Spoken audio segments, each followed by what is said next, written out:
You, John Fitzgerald Kennedy, do solemnly swear I, John Fitzgerald Kennedy, do solemnly swear that you will faithfully execute the office of President of the United States that I will faithfully execute the office of President of the United States and will, to the best of your ability, and will, to the best of my ability, preserve, protect, and defend the Constitution of the United States. preserve, protect, and defend the Constitution of the United States. So help you God. So help me God.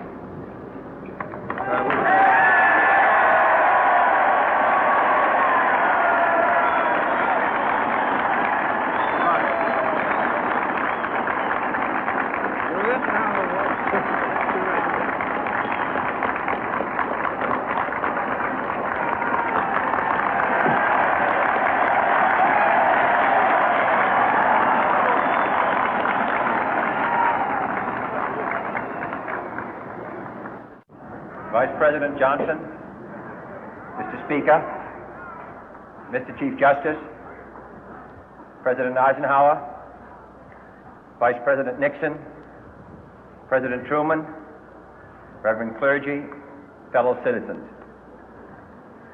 We observe today not a victory of party, but a celebration of freedom, symbolizing an end as well as a beginning, signifying renewal as well as change.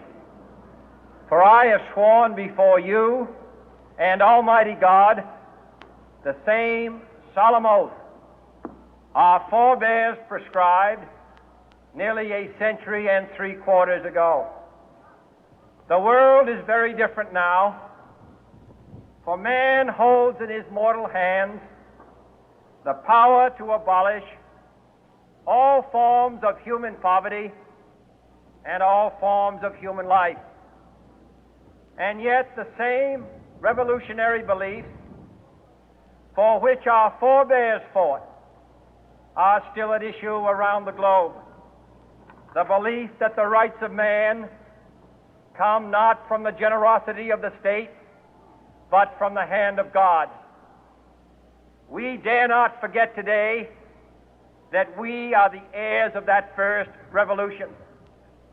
Let the word go forth from this time and place to friend and foe alike that the torch has been passed to a new generation of Americans born in this century, tempered by war, disciplined by a hard and bitter peace, proud of our ancient heritage, and unwilling to witness or permit the slow undoing of those human rights to which this nation has always been committed and to which we are committed today at home and around the world.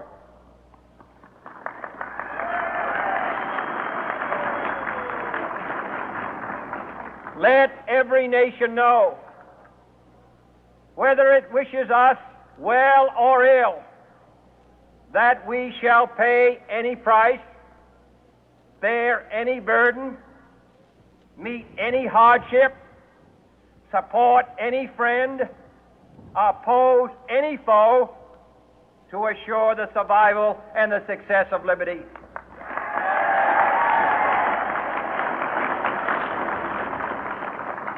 This much we pledge and more. To those old allies whose cultural and spiritual origins we share, we pledge the loyalty of faithful friends. United, there is little we cannot do in a host of cooperative ventures. Divided, there is little we can do, for we dare not meet a powerful challenge at odds and split asunder. To those new states whom we welcome to the ranks of the free, we pledge our word that one form of colonial control shall not have passed away, merely to be replaced by a far more iron tyranny. We shall not always expect to find them supporting our view, but we shall always hope to find them strongly supporting their own freedom, and to remember that in the past, those who foolishly sought power by riding the back of the tiger ended up inside.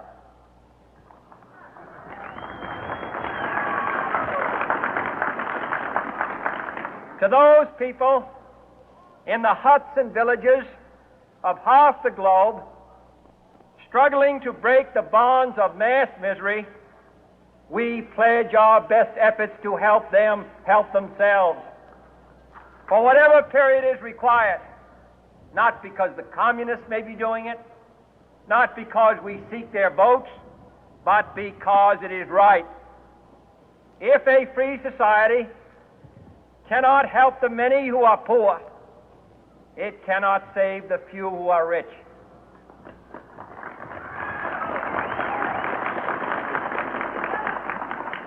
To our sister republics south of our border, we offer a special pledge to convert our good words into good deeds, in a new alliance for progress, to assist free men and free governments in casting off the chains of poverty. But this peaceful revolution of hope cannot become the prey of hostile powers. Let all our neighbors know that we shall join with them to oppose aggression or subversion anywhere in the Americas. And let every other power know that this hemisphere intends to remain the master of its own house.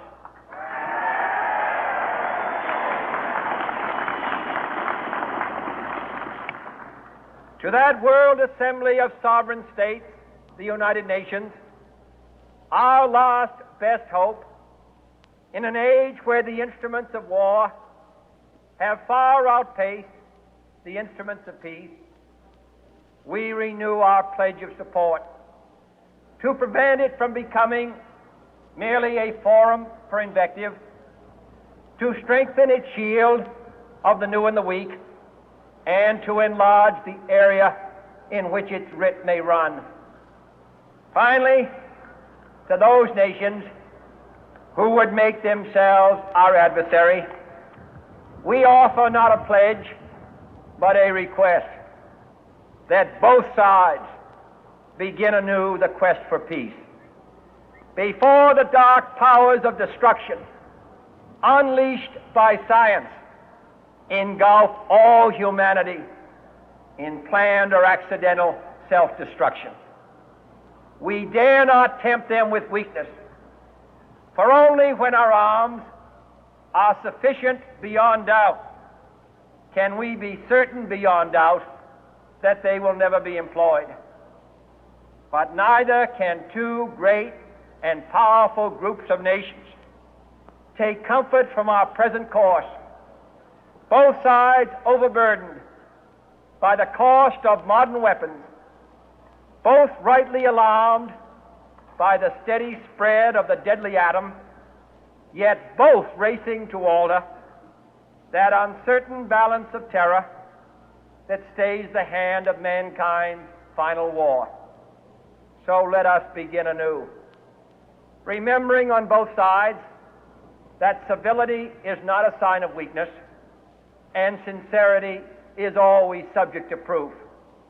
Let us never negotiate out of fear, but let us never fear to negotiate.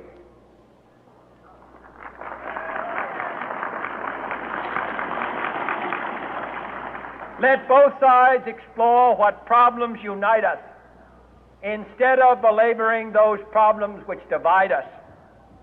Let both sides, for the first time, formulate serious and precise proposals for the inspection and control of arms, and bring the absolute power to destroy other nations under the absolute control of all nations.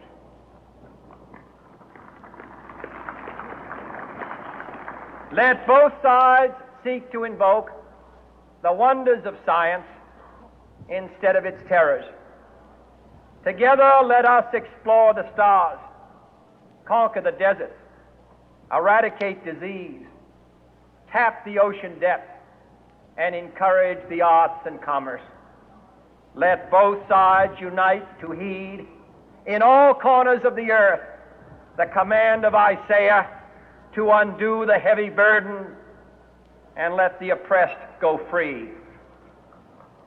And if a beachhead of cooperation may push back the jungle of suspicion, let both sides join in creating